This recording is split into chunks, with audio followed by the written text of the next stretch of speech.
श्री राधे राधे। जय श्री कृष्ण।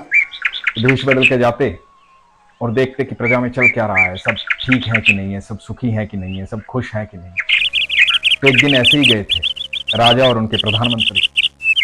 वेश बदल रखा था इसलिए लोग तो पहचानते नहीं थे।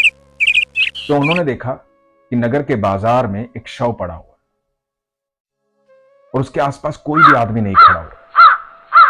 बड़ा अजीब लगा कि बाजार के बीचों बीच एक शव पड़ा हुआ है और कोई भी आदमी आसपास नहीं है। क्या कारण हो सकता है? ऐसा कौन सा कर्म इस व्यक्ति ने किया है कि लोग आसपास नहीं? तो लोगों से पूछते हैं कि कौन है ये, और आप लोग चुपचाप अपना काम कर रहे हैं, इस व्यक्ति के शव को इसके घर पर क्यों नहीं पहुंचा रहे हैं? तो कुछ लोग बताते हैं बड़ा ही दुराचारी है, व्यभिचारी है, इसके शव को कोई भी हाथ नहीं लगाएगा। तो राजा पूछते हैं कि क्या दुराचार किया, क्या व्यभिचार किया? तो लोग बोलते हैं कि शराबी है, बहुत शराब पीता है, व्यभिचारी है, वेश्या के पास जाता है। ऐसे व्यक्ति की समाज में कोई जगह नहीं। ऐसे व्यक्ति को हम पसंद नहीं करते, इसलिए कोई भी उसके शव को हाथ नहीं लगा रहा है। राजा को लगता है कि मेरे साम्राज्य का एक व्यक्ति मरने के बाद इस तरह से बाजार के बीचों बीच पड़ा है, कोई व्यक्ति हाथ नहीं लगा रहा, ये तो बड़ी गलत बात है। चाहे वो व्यक्ति कैसा भी था और उसके कर्म कैसे भी थे, मृत्यु पश्चात तो सबको उसके किए कर्म भूल जाने चाहिए, उसका अंतिम संस्कार ढंग से करना चाहिए, क्योंकि ये हमारा कर्म है। उसके कर्म तो खत्म हो गए उसकी मृत्यु के साथ, लेकिन उसकी वजह से हम अपना कर्म क्यों बिगाड़ रहे हैं? ये तो गलत है।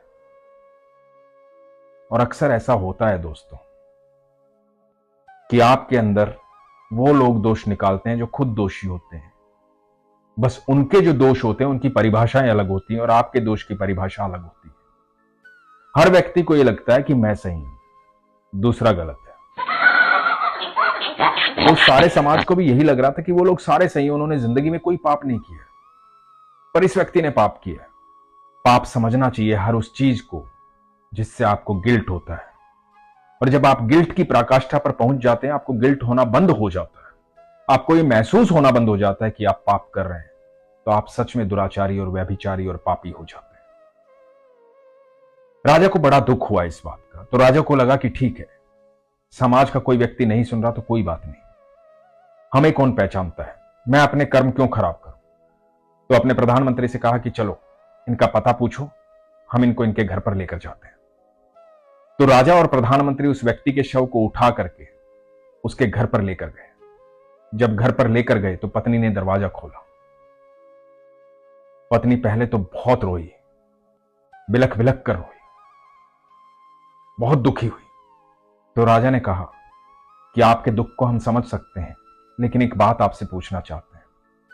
पत्नी ने कहा कि जी बोलिए। तो राजा ने कहा कि कोई भी व्यक्ति आपके पति के शव को हाथ नहीं लगाना चाहता था,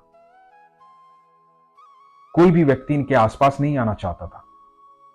इनकी मृत्यु काफी देर पहले हो गई थी, हमें पता लगा तो हम उठा कर लाए। तो पत्नी ने कहा कि हां, मैं समझ सकती हूं, क्योंकि मेरे पति बहुत अच्छे इंसान थे, उन्होंने पूरी जिंदगी अच्छे कर्म किए, इसलिए कोई भी उनके नजदीक नहीं आना चाहता था, कोई भी उनके शव को उठाना नहीं चाहता था।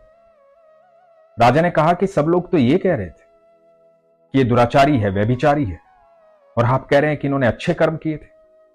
तो पत्नी ने बताया कि जी हां, मेरे पति के पास जब पैसे होते थे, ज्यादा पैसा कमाते थे, तो शराब की दुकान पर जाते थे, वहां से शराब खरीदते थे और ला करके नालियों में बहा देते थे। कहते थे कम से कम कुछ लोग तो कम पिएंगे।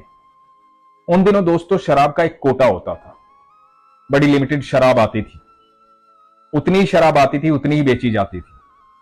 तो ये व्यक्ति शराब ला करके नालियों में बहा देता था। इसको लगता था कि मैं शराब खरीद लाऊंगा तो कुछ लोग कम पिए।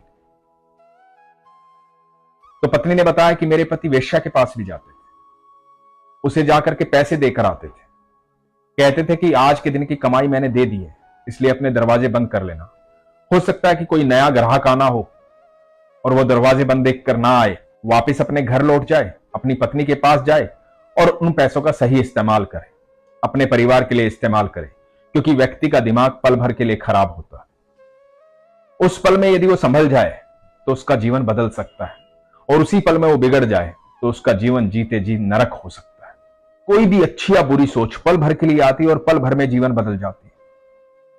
तो इस व्यक्ति का मानना यह था कि हो सकता है कि कोई नया ग्राहक आए जिसको अभी तक पाप करने की आदत ना लगी हो, वो आए, दरवाजा बंद देखे और वापस लौट जाए और उसका मन बदल जाए, तो मुझे लगेगा कि मेरा कर्म सफल हो।